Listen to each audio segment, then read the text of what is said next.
Hi, everyone. I'm Michael Wayne. I'm Anadea Judith. This is I'm Voice, Sandra de Castro Buffington. Sandra, and this is Voices for the Future. And we're very excited that Sandra agreed to do this program with us. So I will read Sandra's bio, and then from there, we'll begin with asking questions. Close to an hour, and we'll take questions from you from the listeners at the end. You can always type your question in anytime. If that's a breaking point where we can interrupt and ask the question, we will. Otherwise, we'll take questions at the end. Yeah, the chat box and the Q&A box too. So Sandra de Castro Buffington is Brazilian American and one of the nation's 100 most influential Hispanics. She's a global leader in social impact, entertainment, and conscious media. Sandra's groundbreaking work with Hollywood has ignited new narratives of cultural transformation and innovation worldwide.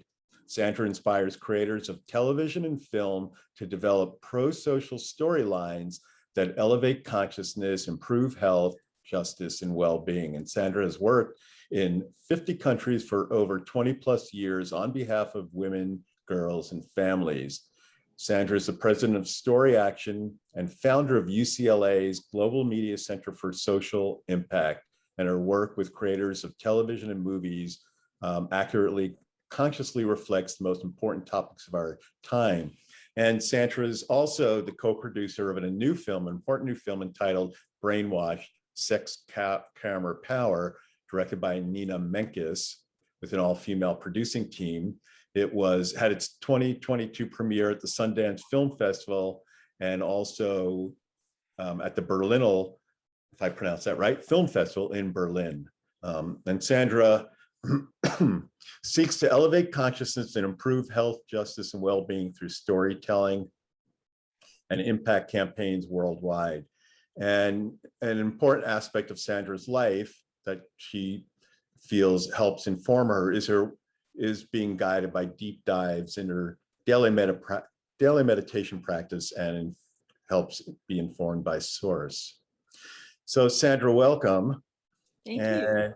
And I think at least for me, the most interesting or important or curious question to start with is your background and how you went from, because you have like a master's degree from Johns Hopkins, and how you are where you are today and what that trajectory was.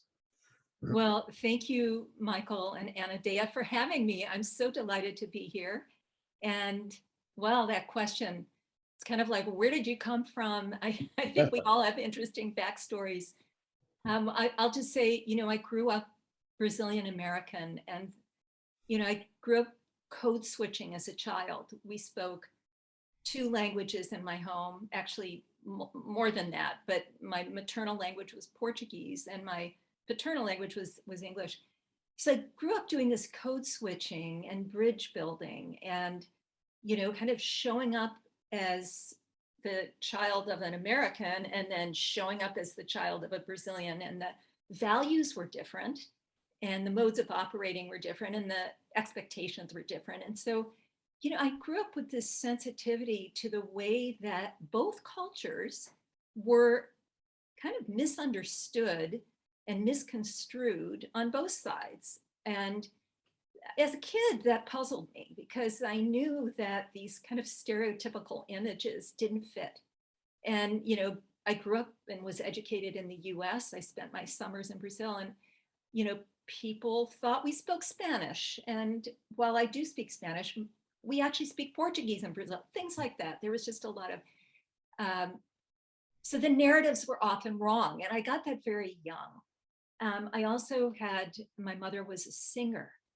And she sang in 13 languages, and she recorded some records, and music was a huge part of my life. So I grew up taking in stories from folk songs and, historic songs of different cultures. And I learned a lot through them. So fast forward, when I was a young adult, I could not see myself in the narratives that had been crafted for me. My father was a psychoanalyst, highly educated. I was very good in school, but somehow I couldn't see myself on that track that I was expected to follow. And I was reading some spiritual books, and I decided that there were answers to the questions I had that I would not find in school. And I went on a quest. And I went back to South America and decided to live among indigenous people or in very remote fishing villages, and that maybe I would find answers that way. And I thought I'd do this for 2 months, and I lived this way for 5 years. No running water, no electricity, and no out. Basically, at least when I was in the Andes, we had to walk for 3 weeks to get to the village where we stayed. So those were formative years for me. And I did find a lot of answers I was looking for. And I had, for the first time, a sense of belonging and unconditional love that I'd never had anywhere else in my life. And this was among people who looked nothing like me.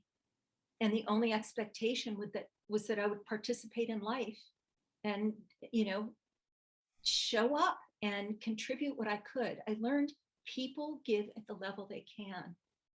And it was so humbling because when I left there, I knew that I'd spend the rest of my life trying to give back in some way. Mm. And it has driven my entire career. So I ended up, I did pre-med. I thought I might go to medical school, but my physician colleagues said to me, you don't need to be a clinician. You want to work in developing countries. You speak all of these languages. You need a public health degree. You need to study the health of entire populations. And that's what I did. I didn't really know much about public health, but it gave me a pathway to be of help and to do it at national levels around the world. And so I'll just tell one anecdote. When I was hired by Johns Hopkins University right out of grad school and sent on my first mission. I was sent back to Brazil. And instead of living with no running water, electricity, I had a business card. And I had an institution behind me. And I felt like I didn't really know what I was doing, but I decided what I was sent to do was to promote vasectomy in a Catholic country where vasectomy was practically unheard of. So the long story short is that I ended up using television to tell a story in 30 seconds. And there was a lot of research that went into this. I brought the CDC in. I mean, I did, by the book, household surveys of ever married men, 25 to 49, knowledge, attitudes, and behavior. I mean, we did focus group discussions of these campaign ideas. And what happened? Vasectomies increased by 80% in Sao Paulo, the largest city, and over 50% in 2 cities of the Northeast. And, the news picked this up. Generations of families would watch this little short story together during the soap operas in the evenings. Grandparents, little children, the parents, they loved it. It drew everybody in. And, the news invited our physicians to perform live vasectomies on camera during the news. And I'm telling you, it was, and this was my first time out. And this is how I learned the power of story. Oh. The tagline for this little 30-second spot was vasectomia, vasectomy, an act of love. Mm-hmm. So that's how I got into this, the power of story. This wasn't finger wagging. It was a very entertaining animated spot. It drew people in. They thought it was adorable. And it was all about love and partnership. So that's how I got into it. Wow, that's a wonderful story. And I resonate. I also lived off the grid for a number of years in my youth, in my 20s and 30s. So that was really very informative to how I view the world too, because when you get away from that, you get to see nature in her pure form, and all the things that we hold to be important are not held so important. That's wonderful. And it takes us down to a simplicity. And you shared with us that one of your favorite quotes is the Charlie Mingus quote: anyone can make the simple complicated. Creativity is making the complicated simple. And sometimes in telling a story, it is bringing this simple message. So do you want to speak to that a little bit? Thank you, Anadea. Well, that's amazing. I'm surprised we didn't cross paths in our youth, I but wasn't in South America. I was in California, but okay. I love the Charlie Mingus quote. It really reflects the work I do with Hollywood. You know, after working in all these countries around the world on women's rights and reproductive health, I was invited by a group that works with Hollywood to head up a program here. And the idea was to inspire an entire industry, the entertainment industry, to tell stories about health and well-being that were accurate and realistic.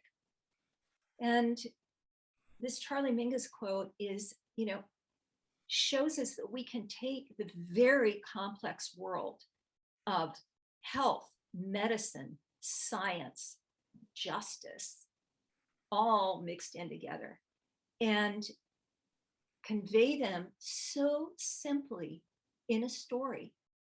And let me just talk a little bit about the social science literature, because I've done a lot of measuring of impact of stories on audiences. And in the social science literature, there is a term which is transportation. And what that means, so let me set the scene. Think about your favorite movie of all time. You might have been a child, a movie you've never forgotten. And think about going into a theater and what happens when the movie starts and we start to get engaged. We lose track of time. We completely forget our surroundings. We come to care deeply about the characters, like friends or family or enemies, but we care deeply. We care what happens to them, and we don't want the story to end. And we're moved along a continuum from where we were when we came into that theater into a new world. This is the transporting aspect of story. And it takes us to suspension of disbelief. And that is only if the story is compelling. And that's why I asked you to think about your favorite movie, because it has to really engage us and move us along. And when we're in suspension of disbelief, the research shows we have the highest knowledge gains, the biggest shifts in attitude, and the biggest changes in behavior or behavioral intention, the intention to change our behavior. And this is at the peak of being immersed and transported into a story. Now, this is the simplicity that Charlie Mingus talks about. It's taking these complex worlds and it makes it so simple. And what I also find fascinating about the social science literature is that it shows that if in a story, some do-gooder is finger wagging at the audience, let me hide a message in here and think that the audience won't detect it, wrong. Because the audience senses that, and finger wagging takes us out of transportation. So maybe you've watched an episode of a show or a movie and all of a sudden there's product placement and you go, the Rolex watch, you know, or whatever, whatever is in there. It kind of cuts you out of that transportation effect. it breaks you out of the trance. Yes. You could also almost say transportation is TRANCE. I like that. Yeah. I like that.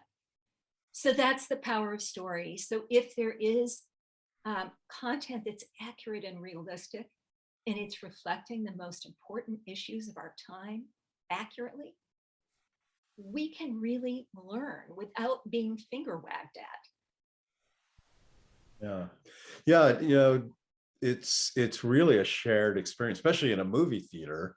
I don't know what the research shows about sitting at home watching Netflix, but the movie theater experience is such a shared experience. And if it is something that really affects people in a good way, it can be such a transformative experience. Yes.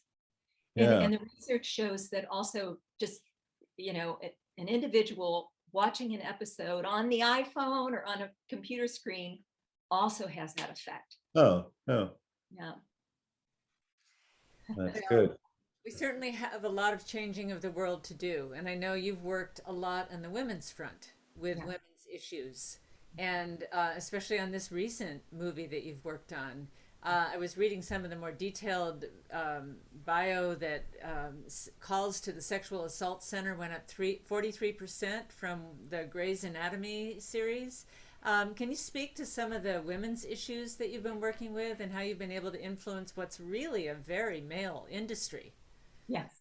Thank you for asking that, Anadea. So I've worked on a huge range of issues, but around 2016, my intuition was saying, you've got to focus the industry on rape culture, on sexual consent, and on human trafficking. Now, my rational brain says, you do not want to open that, difficult arena. But my intuition wouldn't let up. You've got to do it, and you've got to do it now. So I started a series of panels, which I held at the Writers Guild of America West. And so I would get 100 people in the room, and I'd bring in very edgy speakers. I brought in the female assistant chief of police of the Los Angeles Police Department, the person who heads the human trafficking task force. I brought in a woman who had been trafficked when she was 13 years old. I brought in people with real stories and also experts, a lawyer who represents formerly trafficked people. And, this is how we start a conversation. And then at the end of the evening, I announced to the group, if you would like to do a deeper dive, I'm going to be offering a story tour. And one of the things I've learned in my own life and also in my work with creative people is that it isn't just about talking to people about things. It's about giving them direct experience. And storytellers tend to be very visual. Yeah. And so taking them into real environments, just the way I spent half of my childhood in Brazil and then my young adult years in Brazil, Bolivia, and Argentina in remote areas. If someone had tried to tell me what it was like, I might have gotten half of it. The experience is what really awakened me and informed me. So I create these story tours. And so I started taking groups of writers. And one of the story tours was specifically focused on rape culture. A funny thing happened. I normally I'd be oversubscribed. I can only take 20 people at a time. I had 80 top writers and producers demanding that I take them on this story tour on rape culture. And I remember talking to my team and saying, what is going on? Why is there so much heat and intensity? They were very demanding. In fact, they were angry because I had to say no. I'll do another one, but I can only take 20. Well, among those 20 was a writer from Grey's Anatomy. And I took the group to a rape treatment center. And I mean, we saw everything. We saw, what it looks like, the incredible care they put into helping survivors to feel comfortable, the rape kits themselves, the procedures for collecting. Did you know that every single step of the way of collecting genetic material from a survivor has to be consented to? Mm-hmm. So generally it's a woman. You say, do I have your permission to take a strand of your hair? Mm-hmm. Do I have your permission to take a swab of your saliva?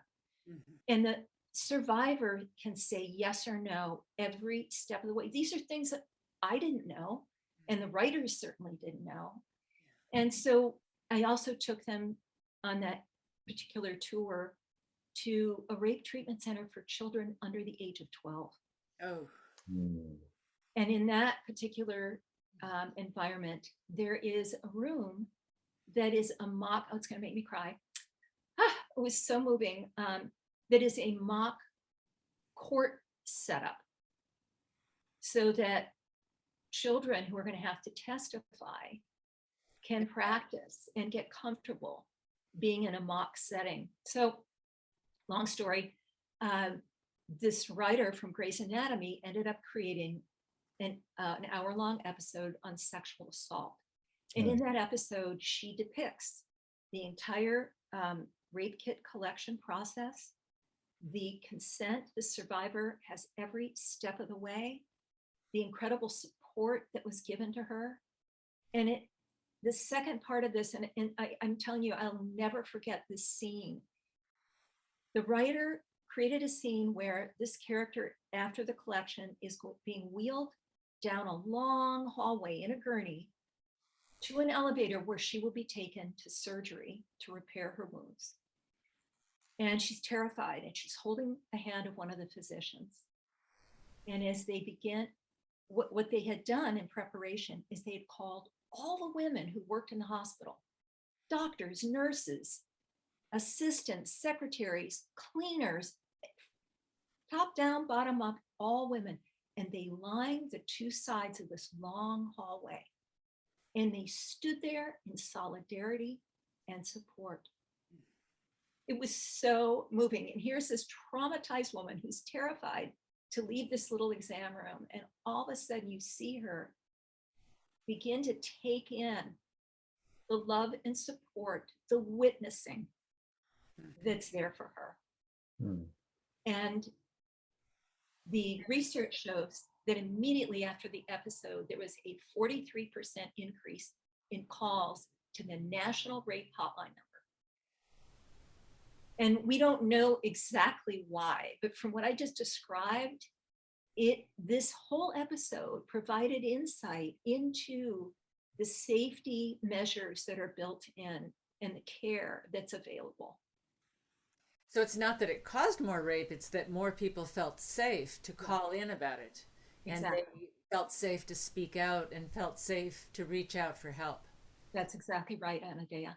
Oh, you've made an amazing impact. Thank you. Yeah.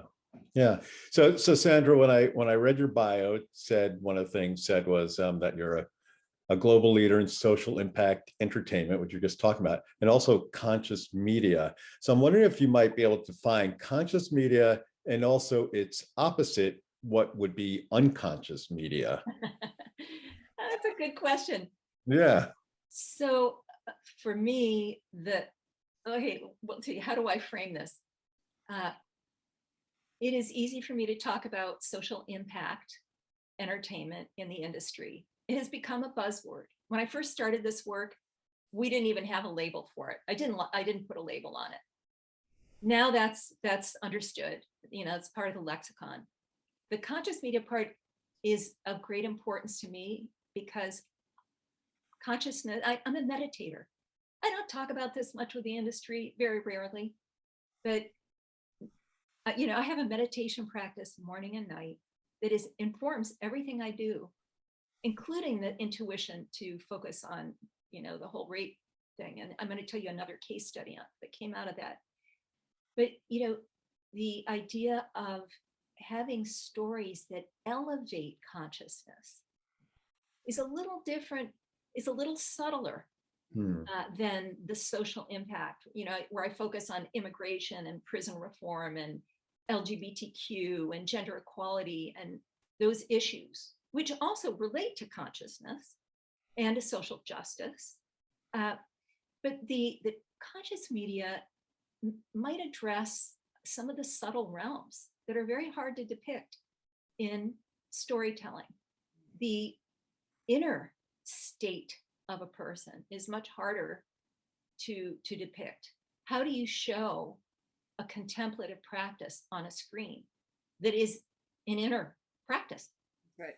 There is, and in my practice, it is about getting completely still and putting the focus inward so that, it basically, one of the little sayings is it cuts off the sense telephone so that we're not taking in all of the bombardment, outside.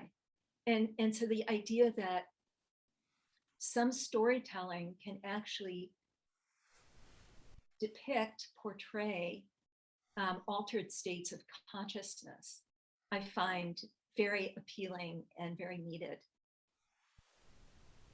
Yeah. How do you go about that? Tell us a story. Oh my goodness. Let's see.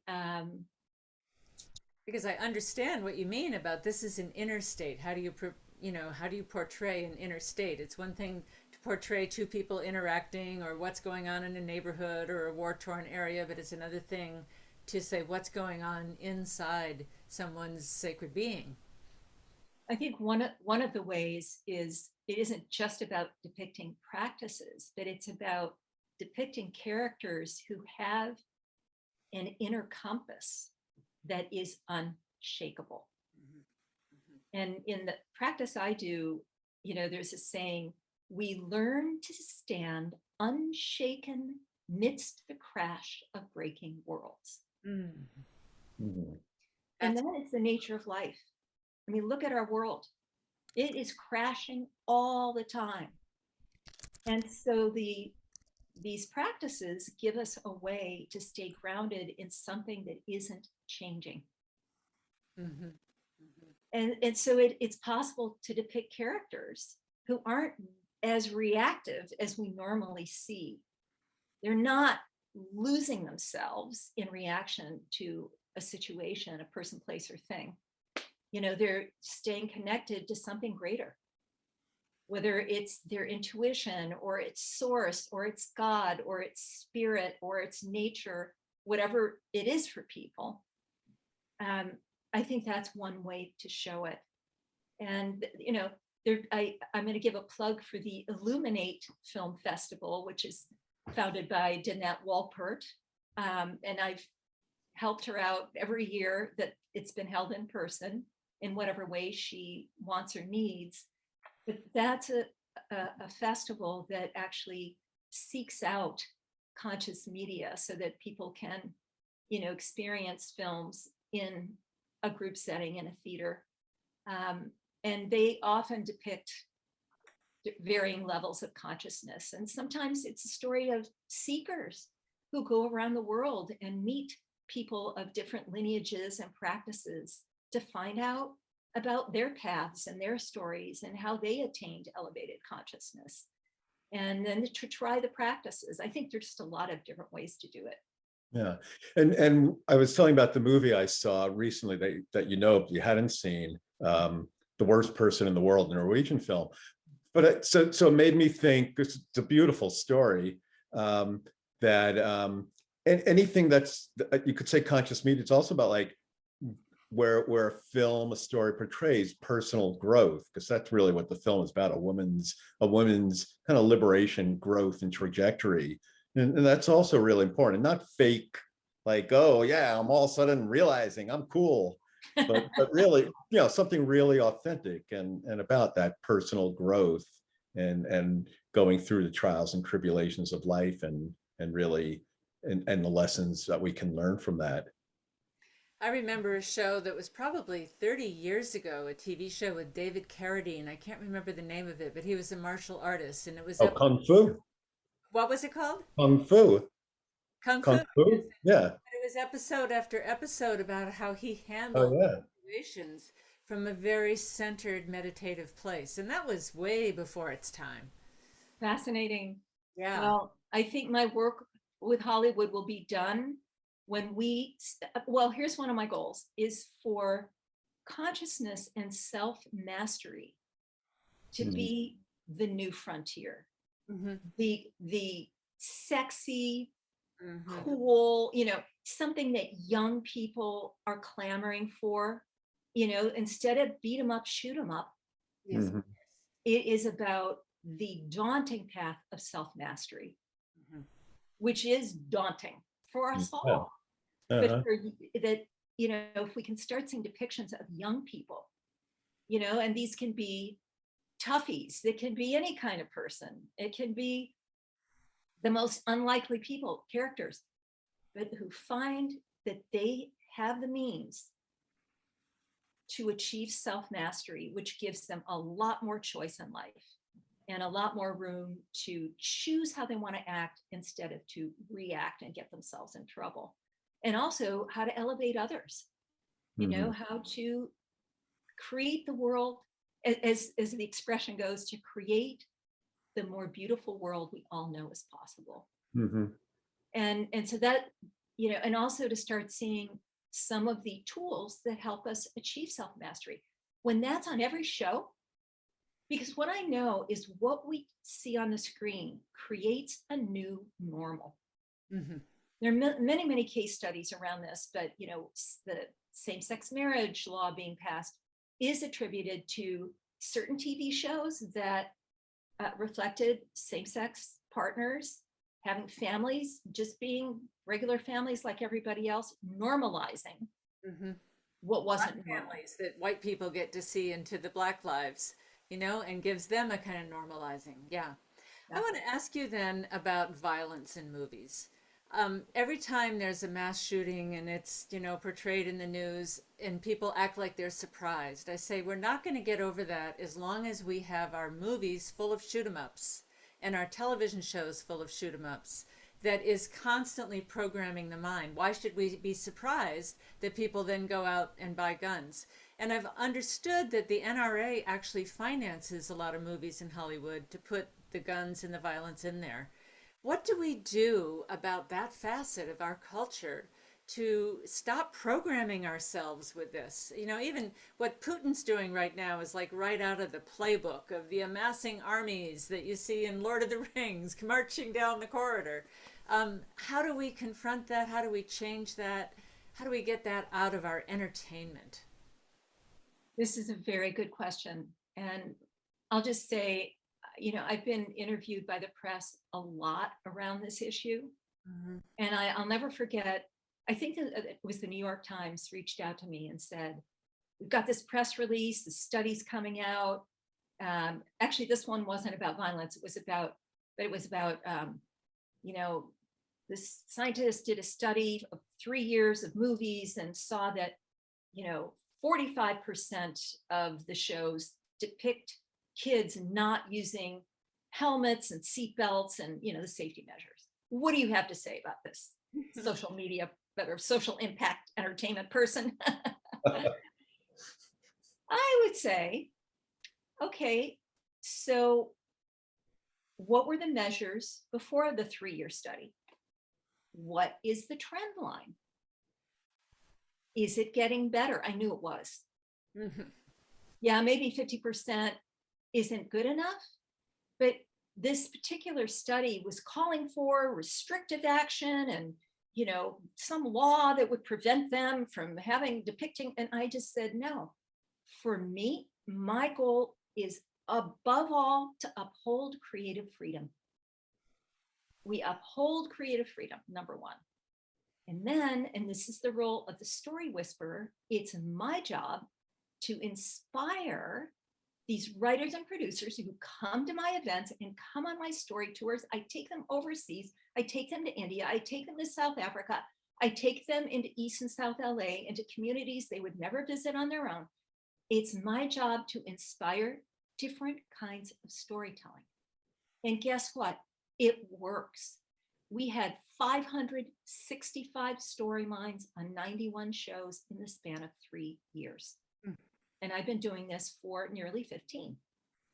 And then I stopped counting after that. And so there is a different way. And it's just like with a child, instead of yelling at them for what they're doing wrong, Mm-hmm. it's about uplifting them for what they're doing right. Mm-hmm. And yes, there is a role for kind of grassroots movements and, you know, feedback to the industry. And believe me, they get a lot of letters. But I don't see that as my role because I have a lot more influence on the inspirational level. I also ran an awards program for 6 years so that I would be presenting awards as an incentive and reward for the kind of generative storytelling that we all want. Mm-hmm. Mm-hmm. And the other part is we have a choice about what we consume. Mm-hmm. I won't watch violence on the screen. That's my choice. Well, we do have a choice, and I choose that way also. But when I go to a movie in the theater, there are 20 minutes of previews, and many of them are violent. And I look around and I go, there's children in this audience. there's a lot of children here that are being forced to watch this, even if the movie I chose was not a violent movie. I know, it's a problem. Mm-hmm. Yeah. Yeah. But trying to control it and passing laws is not the solution. No, It's we a need to different tell a better solution. story. And as we create more demand, this is also an industry that makes a lot of money. Mm-hmm. As we create demand for a different kind of storytelling, we'll get it. Mm-hmm. Yeah. So Sandra, you use that phrase that you story whisperer that you also consider yourself, correct? So how does that work? People call you up and say, "Hey, Sandra, come over and whisper to me." I'm just joking, but like, I wish it were like that simple. yeah. So what are the logistics of being a story whisperer? So I am a provocateur. I don't wait for them to call, although they do. Part of it is offering my services to the industry for free. Mm. So, I've had 2 different programs where I've been able to do this because I've had funding that has allowed me to. I create a huge database of experts on all of these social impact and consciousness topics. And then I start creating events like I described to you, whether they're panels or story tours or salons in people's homes or site visits. There are different ways. And this is a form of engagement. And I bring some of these experts and real people with real stories in. And then I take them on these little trips to visit places that really immerse them in a topic. And then what happens is they do reach out and say, "We're going to do a story. Will you bring your experts into our writer's room?" And so that's what I do. I go into the writer's rooms and we inform, they can ask any question. They get 2 hours. We bring show and tell things for them to look at and touch, and they can ask questions. Sometimes they'll send me a script for script review. I had one wonderful children's program that sent me every script for every episode for the first 3 years. Oh. Get it verified and checked with experts. And so there are different ways to go about this. Yeah. Yeah. And you do the same thing in other countries, Bollywood in India, Egypt, and Yeah, that was another intuition. I got that in meditation one day years ago. I just got the message was, do your part to unite East and West. Mm-hmm. I went, oh, okay, show me how. And I got the whole template. And it was basically to create a center to work with Bollywood the way I was with Hollywood. Oh. So I started taking Hollywood to Bollywood, to India on story tours, and then connecting them with their colleagues, from India, from Bollywood. And I'd always put on a public event with Bollywood and Hollywood together and showcase their work, show clips and then have a conversation. And eventually I got the funding and opened an office in Mumbai to work with Bollywood. Oh. That office is still going. I don't oversee it anymore. And the director I hired is a dear friend and she's going strong. And I also oversaw a project we opened in Nigeria to work with Nollywood. So yeah, and worldwide. What's the result of this cross-cultural connection of bringing Hollywood to Bollywood and to Nollywood? I'd never heard that expression, but Nollywood, Nigeria makes combining these cultures, bridging it as you got the message to do. Well, the primary goal was to elevate consciousness and get more social impact storytelling out of each creative capital. So that was the primary goal. The bringing them together made them want to work together, but it also inspired storytelling. So on the very first story tour I did, I took a group of Hollywood writers and producers to South Africa, to Johannesburg, and then we went directly from there to India. That was a little ambitious. So we had this big worldwide tour. It was an amazing trip, but one of the women writers I had with me in South Africa was the showrunner of a brand new TV show. And she heard a story that in Soweto, it was told to us by someone there about a community solution to domestic violence. Mm. And it was really a nonviolent form of protest. So instead of ignoring violence, the community would gather on the doorstep of where everybody can hear it. And everyone would have brought with them a pot or pan and a utensil from their kitchen. And together, everybody would bang and clang, bang and clang, bang and clang. And this was a form of witnessing. We see you, we hear the violence. We are not going away until it stops. And it just is this cacophony of sound. Mm. And it actually, this story was depicted in a series in South Africa, and it spread, the practice spread across the country. But it was also depicted by my Hollywood colleague in her TV show, first season, third episode, where she recreated Soweto on a hill in LA. Very well done. All of the actors were African actors, and she depicted this nonviolent form of protest. We heard that this practice spread to Brazil and to Peru. Hmm. Yeah. Wow. Any chance you'll be opening an office up in Moscow? Oh my goodness, not anytime soon. Yeah, unfortunately. No. Yeah. So Sandra, you work in a creative industry, and on your website you have a section about imagination, creativity. It says, nurture your imagination, tap the power of intuition, wisdom, and higher knowledge in your work and life. For the people watching this live and watch the recording, what advice can you give for them to put that into action and nurture their imagination? That's such an important part of life. It's so individual, Michael. Really depends on where a person is. But, as we all know, story is a part of us. Mm-hmm. The way I tell my own story affects me and everyone around me. So, I like to think about storytelling on a personal level as our stories of becoming. So this is what we were born into, how we were shaped in childhood. Then our stories of overcoming, because we all have things to overcome from childhood and then into adulthood. And,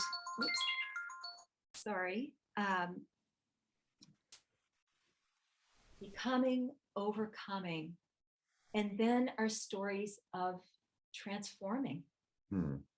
And these are sort of three of the forms of story that we all have within us. And this is our own conscious storytelling. How do we become who we were? What shaped us? What do we have to overcome? And how do we transform into the amazing people we are today? Because everybody is unique and gifted and needed on this planet right now. And so, everybody has their own way of expressing their gifts. It can be as simple, a smile at a stranger or to a stranger or with a stranger can save a life. Just one moment of presence. There's so many different ways. This doesn't have to be huge, but it can also be a story about your business or what you're offering the world. Every business has a whole series of stories to tell. So I like to meet people where they are, Michael, and I offer, I've trained for years. I've offered narrative workshops to scientists to help them. They say, we do the scientific research, we get these results, we put out the press release, and nobody listens to us. Yeah. That's right. So there's a way to engage people and draw them in and empower them. And again, this idea that we're in this together and that we trust people to find meaning in the stories we share. we don't need to finger wag at anybody. People take in what they can when they can. Yeah, I've often said that science tells us what, but stories tell us why. And just knowing what doesn't tell us what to do with it and how we are to live. I actually believe that some of the proliferation of conspiracy theories and all this misinformation that's out and about is people's hunger for story. And Hmm. whether it's true or not, they're getting a story, and out of that story, they're getting a belonging. And it makes them adhere to that story, right or wrong. And that seems to me the shadow of the fact that the culture is not putting out a compelling, uplifting story for people. And so they're falling to these conspiracy theories, and we need to put out a better story. It's not a better mousetrap, it's a better story that is more uplifting to who we are and where we're going. And that's what we're trying to do in this Voices for the Future. Beautiful. So needed, Anadea. So, what would you say about the future and the story that we're telling ourselves about who we are growing, who are, as a culture, who we've been becoming, what we're overcoming, and what we are transforming into as a society at this point in time? Well, the word you used was the need for belonging. Mm-hmm. Mm-hmm. And that, this is part of where we're headed, is a way of seeing our global family as our family. Mm-hmm. I grew up with that. I grew up, I also thought we're looking for innovation in the wrong places. It isn't always in the sort of tech institutes and universities. It's in the smallest communities where people live so simply in harmony with nature. Some of the most creative, innovative people I've ever met are in those settings, and we don't even value them now. But I think where we're headed is a world that is highly interconnected and much more um, egalitarian and equitable. It's more of a human family where we're really looking out for each other because we have enough resources on the planet for everybody. And this identity is that goes beyond sort of national borders is something that I believe is in our future. And also the idea of our planet being a living entity, a being that we're all beings are equal, whether they're the animals or the plants or the planet or the people, that we also recognize and value the beingness of all around us. And I also think that this idea of psychological flexibility and really taking the inner journey towards self-mastery is also in our future because it opens so many more possibilities. If we're feeling connected and loved and guided, and that we have access to the resources we need, that we have agency to act on behalf of others and self, then we're less limited. And if we have the ability to take a pause, the golden pause, and go inside and check ourselves and see what's being activated and take, before we act, then we can act in a way that we feel good about and that is generative instead of this reactive, that scarcity mentality or the domination. And I also feel that this time of, power, control, and domination of the patriarchy, the male over the female, is also ending, or of the white male over people of color. I feel that time is over, and that there is a new opportunity for a sense of brotherhood and sisterhood. I'd like to think of humanity as human unity for humanity, and that's where we're headed. And that, people always talk about what's the new story. I don't think there is a new story. I think there are many new stories emerging. And, this hope, what you were talking about, people kind of gravitating to the misinformation as a place that feeds something that's missing. Yeah, I think there's so much more available than that. And that as we start putting more stories out into the world that offer people different sources to get those needs met and to feel connected, I think we'll have less of this kind of negative spin. Hmm.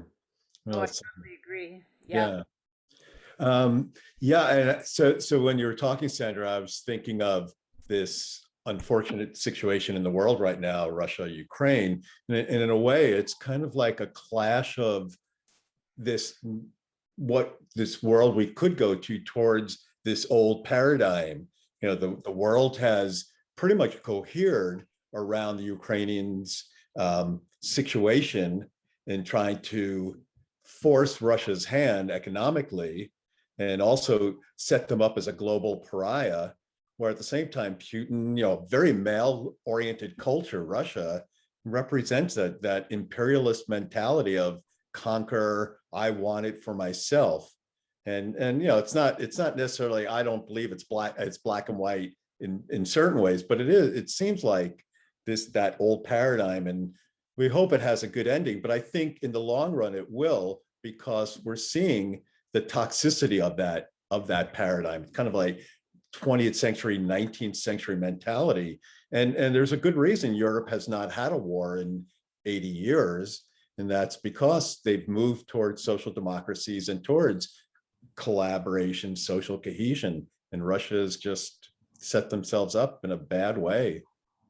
And it's the Russian leader. The Russian people are not necessarily Yeah, they're being, say yeah, that. the They're risking scapegoats. their lives right now and risking their safety to go out and demonstrate in That's right. streets against this war. So, we have to be careful what we're saying when we say Russia. I agree. Yeah. Yeah, yeah, yeah, that hierarchy dominator paradigm. So if anyone would like to ask questions now, feel free to put in the question box or chat box. We have a couple of questions I can read. Yeah. Oh, Sandra, I wanted to ask you one other question, because you, in talking about what you were just talking about in collaboration and cohesion, you, in your bio, talked about, used the word pro-social storylines, and you also sit on the board of the pro-social world, right? World. Mhm. Yeah, David Sloan Wilson's organization. So I'm wondering if you could say a little bit about that concept, because a lot of people may not even be aware of that concept and word, pro-social. Well, it's so funny. The term pro-social was one that I've been using for years around the kind of storytelling that is now called social impact entertainment. I always used to refer to it as pro-social storytelling. So storytelling that actually uplifts society, you know? And when I met David, I think I met him at the Evolutionary Leaders Circle.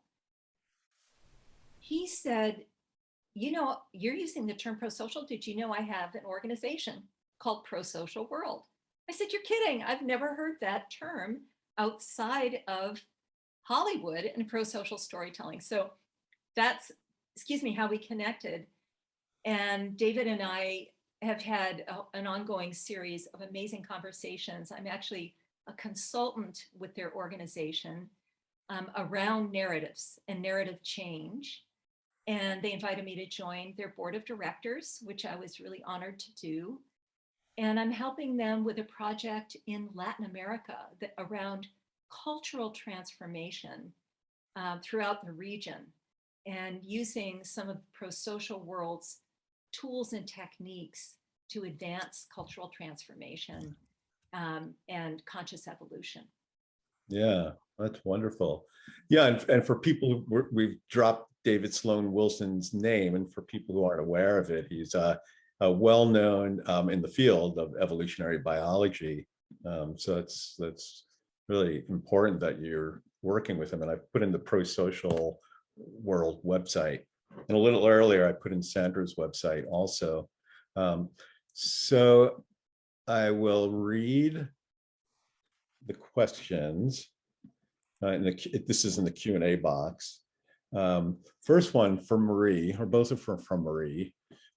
She says, Marie wonders if you, Sandra, had anything to do with a recent episode Marie thinks on New Amsterdam show, where they had a new age professional assist a dying mind visualize being at his daughter's wedding since he would not live long enough to attend. It also did a nice job of showing Black characters in a positive light. I don't know if you knew Amsterdam, if you know that I know reference. the series. I was not involved in that, and thank you for telling me about it. Because I'm actually very interested in death and dying, and I did a big event at the Writers Guild of America West that was called "Die Well or Die Trying: Scripting a Better Exit." Wow. And that room was packed, and I couldn't get rid of people at the end of the night. They were so engaged because we don't talk about death and dying. We had the best time. And 3 days later, I got a call from New York from the Writers Guild of America East. And they said, "We don't know what you did, but our members have been calling me, telling me about, this event you held at the Writers Guild West in LA. Will you come to New York and do it here too?" Ah, So I did. I recreated it, and we held an event there. And I think writers are really hungry for, different ways to depict death and dying in different states of consciousness. And thank you for sharing with us this idea of visualizing being at an event that one couldn't attend at the end of life. wow. Yeah. And Marie has a second question. She says, is the government still paying and consulting on many of the movies and television series which depict law enforcement? I don't know the answer to that. What I do know is that there are different groups, some of them government, that offer free assistance to writers and producers around storytelling in their areas of expertise. So there is that, and there are a lot of private groups that offer that as well. Whether they're funding this storytelling. In my world, the funders don't have anywhere close to enough money to fund a series or even an episode or even 3 minutes of television time. What they fund usually is they provide some support to the experts or the organizers of the experts to connect the creative community with them. But you may know of some other initiatives that I'm not familiar with. Any other questions anyone wants to ask Sandra while we have her beautiful presence here with us today? You are a shining example. And I think that, when you talk about the storytelling showing the result of higher states of consciousness and the benefit of practice, whether it's meditation or yoga or whatever, that you are a walking example in the way you come across and the work you're doing. It's an inspiration to all of us. Oh, Yeah, you're truly a force for good, Sandra. thanks, Michael. Yeah. I just thought of a question. This is kind of interesting. Just like there's talk among some economists that there should be some sort of wealth tax, global wealth tax or national wealth tax, perhaps there could be like a Marvel comic universe tax or something where, because they just regurgitate all these movies with all these comic book characters and special effects, and they just make gazillions of dollars. Like they should be like have to apportion a little bit for your kind of work, social impact and conscious media, because you're to help keep doing good. And some of the people I assume and who are involved in the Marvel comic universe are good people and really want to do good in the world too, perhaps. But I love your idea, Michael. yeah. I think that would be terrific. I'll talk to the French economist Thomas Piketty next time we talk. Okay, that sounds good. That would be amazing. Yeah. Let's see. We do have Anna Day, you want to read from in the chat box? Jessica asks, are you planning any trips for writers and can anyone attend?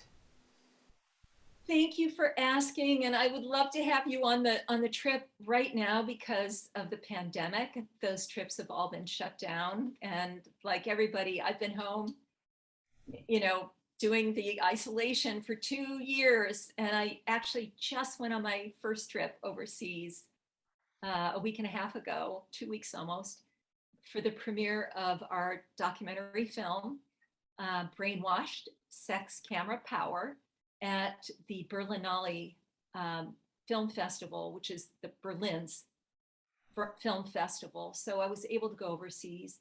And that wasn't a story tour per se, but we had our all-female producing team and female director together there. And it was amazing just to see our film on a big screen for the first time. This film we worked on for 3 years nonstop, and finally to see it on this enormous screen in the most beautiful venue. And then to feel the audience's reaction. That was such a gift. And to be able to stand up on that stage and talk with the audience, I was moved to tears. The stories they told us, let me just share this for a moment. This film reveals how what we call shot design, the use of the camera, films women and men differently. Mm-hmm. Camera, lighting, camera angles, narrative position. And I won't go, this isn't a lecture, so I won't go into all of these points. You can see our website if you want more information, but you know, we have 175 clips from world cinema, the top directors of all time for the last 100 years. And we show that whether it's a male director or a female director, everybody shoots women in a way that objectifies them. Mm-hmm. Why? Because it's always been done that way. So we haven't really been seeing what is right in front of us. And so we hope that this film will elevate consciousness.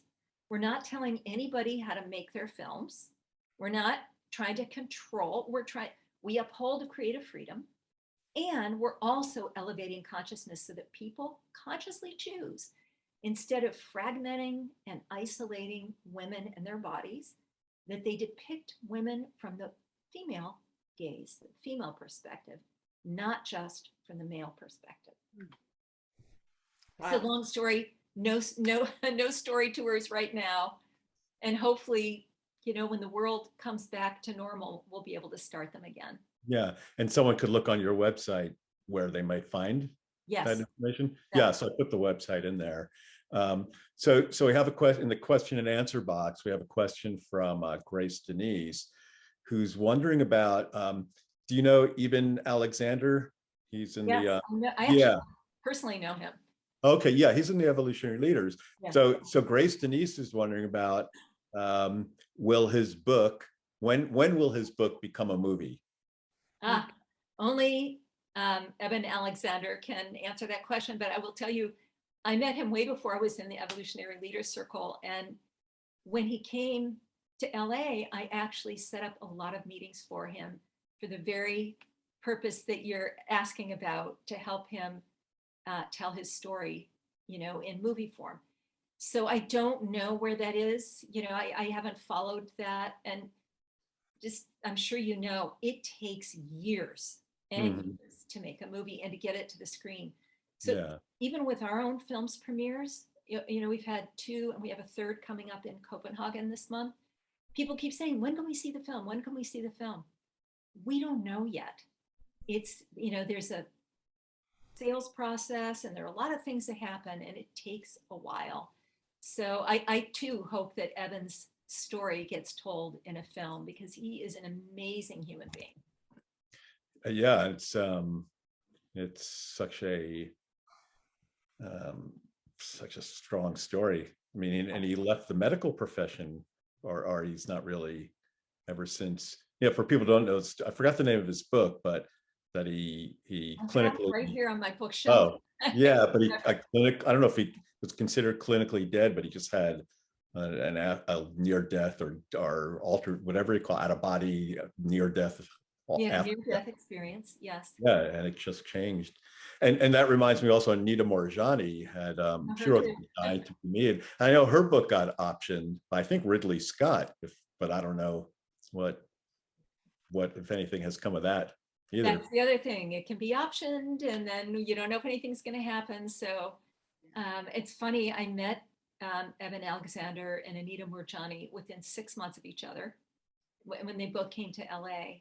And I just thought, wow, somehow all of a sudden in the midst of all these people who've had near-death experiences and have really transformed their lives as a result and shared their journeys with us.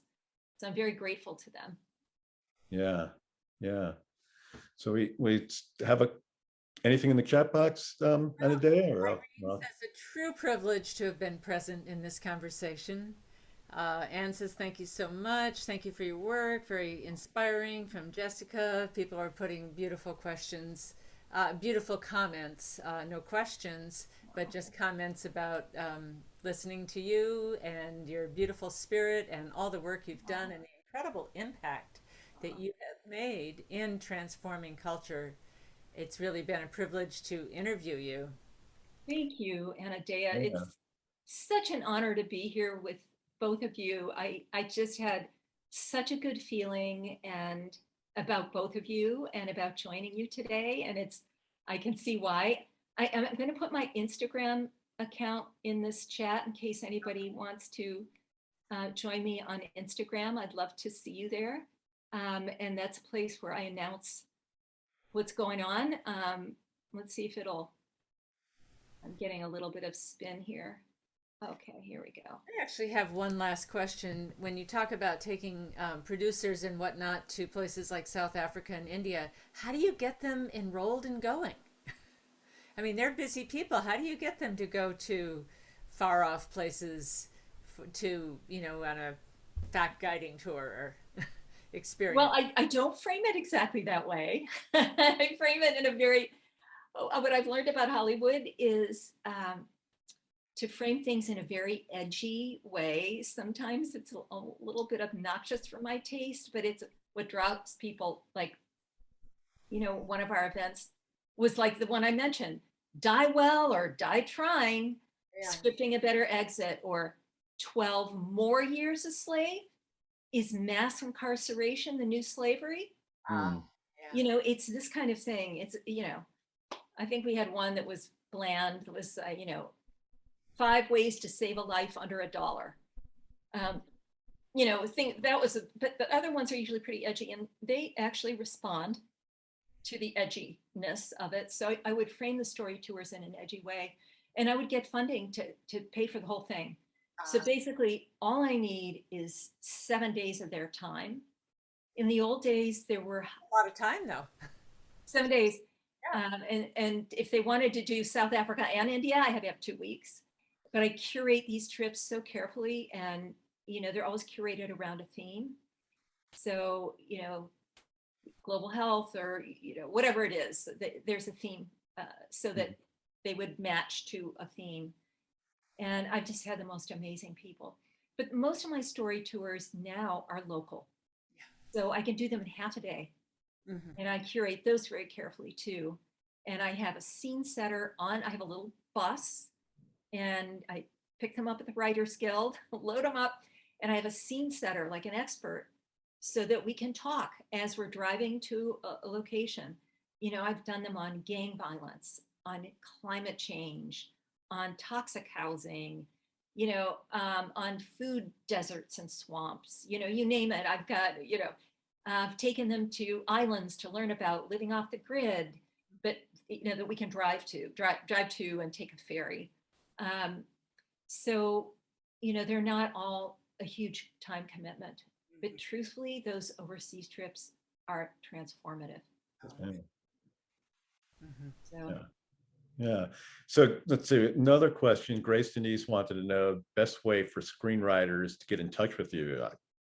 If I don't know if you're open to, or people can go on your website or they can go on my website. You can contact me through the website. It will get to me. Just be patient. I guess sometimes my traveling or, but it will come to me through the website. Yeah. And I don't know how to send for some reason, I'm not able to. Oh, you have in the chat box, does it say all panelists and attendees? Like, is that what you? Host and panelists. So Michael, Yeah. I'm just going to send you. Oh, yeah, our panelists and attendees, if you, in that click down. I see host and panelists only. Oh, Yeah. oh, So, Michael, I'm going to send this to you if it will take it. And then yeah. you can, no, it's still not letting me. Oh, Okay. I think you can get to my Instagram account through the website anyway. okay. And we Yeah. can put it in with the recording when we send out on the recording. Okay, that sounds good. Thank you so much. It's such Yeah, a thank to you, be here. Sandra. I wish I could see whoever's with us today, and I just want to give you my love and say you're part of my family now. Mm, And we're in this together. We belong to each other, and let's just keep that expanding around the world. Oh, how beautiful. thank Thank you you. so much for your time, Sandra. I know you're busy and you have really graced us today Thank with you. your presence. Thank you. Thank you. Yeah. All right. Peace, everyone, and to the world. We'll Peace to the world. see you again. Next Take time. care. Yeah. Bye-bye. Bye.